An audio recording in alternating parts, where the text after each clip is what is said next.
IPO भने जति सबैजनालाई पर्ने गरी सोलु हाइड्रो पावर लिमिटेडले आईपीओ खुलाउने मिति सार्वजनिक गरेको छ। सो यो कम्पनीको आईपीओ कहिलेदेखि खुल्दैछ, कति किताको लागि एप्लाई गर्ने र यो आईपीओ कति किताको लागि खुल्दैछ त लगायतका सम्पूर्ण कुराहरूको बारेमा तपाईहरुलाई यो भिडियोमा जानकारी दिनेछु। सोलु हाइड्रो पावर लिमिटेडलाई धितोपत्र बोर्डले टोटल 2 करोड किता शेयर निष्कासन गर्ने अनुमति दिएको थियो भने यो कम्पनीले चाहिँ पहिलो चरणको आईपीओ खुलाउने मिति सार्वजनिक गरेको छ, जसमा चाहिँ पहिलो चरणमा वैदेशिक रोजगार क्षेत्र र त्यसैगरी स्थानीय क्षेत्रको लागि खुल्ला हुनेछ।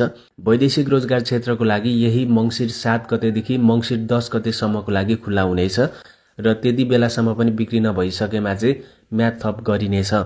र कम्पनीले वैदेशिक रोजगार क्षेत्रको लागि भनेर 10 लाख किता शेयर छुटाएको छ र प्रति किताको मूल्य 100 रुपैयाँ र इस्यु म्यानेजर भनेको नोबेल इन्भेस्टमेन्ट र त्यसैगरी हिमालयन क्यापिटललाई राखिएको छ। र वैदेशिक रोजगारबाट भर्दाखेरि तपाईहरुले 10 किता मात्रै नभर्नु होला, 20 किता जति भर्नु होला, किनभने 10 लाख किता शेयर चाहिँ छुटाएको छ र वैदेशिकबाट भर्नेको संख्या भनेको 50 देखि लिएर 60 हजार सम्म हुने गर्छ भने यो 10 लाख किता सबैजनालाई 10 किताले बाँडफाँड गर्दाखेरि भने 1 लाख जतिलाई पर्नेछ। त्यसैले भर्ने भनेको 50 देखि 60 हजार हुन्छ।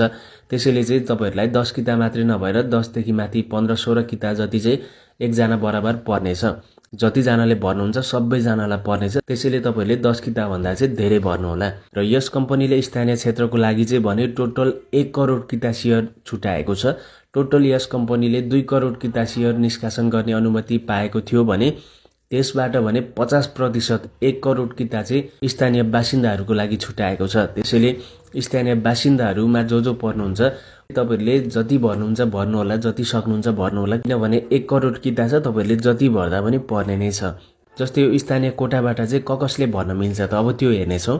यस हाइड्रो पावर कम्पनीको प्रभावित क्षेत्र सोलु दुधकुण्ड नगरपालिका वार्ड नम्बर 7, 11 र त्यसैगरी थुलुङ दुधकोशी गाउँपालिका वार्ड नम्बर 1 को स्थानीय बासिन्दाहरूको लागि भने 40% छुटाएको छ, जुन भनेको 40 लाख किता चाहिँ यो बासिन्दाहरूको लागि छुटाएको छ र बाँकी रहेको 60% अर्थात 60 लाख किता चाहिँ भने सोलु दुधकुण्ड नगरपालिका र त्यसैगरी थुलुङ दुधकोशी गाउँपालिकाको अति प्रभावित वडा बाहेक अन्य वडामा बस्ने स्थानीय बासिन्दाहरूको लागि चाहिँ बाँडफाँड गरिनेछ।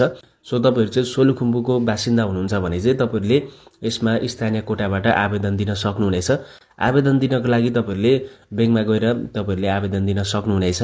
टोटल 2 करोड किताबाट भने 1 करोड 10 लाख किता चाहिँ भने पहिलो चरणको लागि छुटिसकेको छ र यही मंसिर 7 गतेदेखि 21 गतेसम्म हुनेछ। स्थानीय कोटाबाट भर्नेहरूको मिति चाहिँ भने यो मितिसम्म भरिसक्नु पर्ने हुन्छ। जब यो पहिलो चरणको आईपीओ खुलिसकेर बाँडफाँड हुनेछ त्यसपछि भने सर्वसाधारण यानी कि जेनरल पब्लिकको लागि खुल्ला गर्नेछ।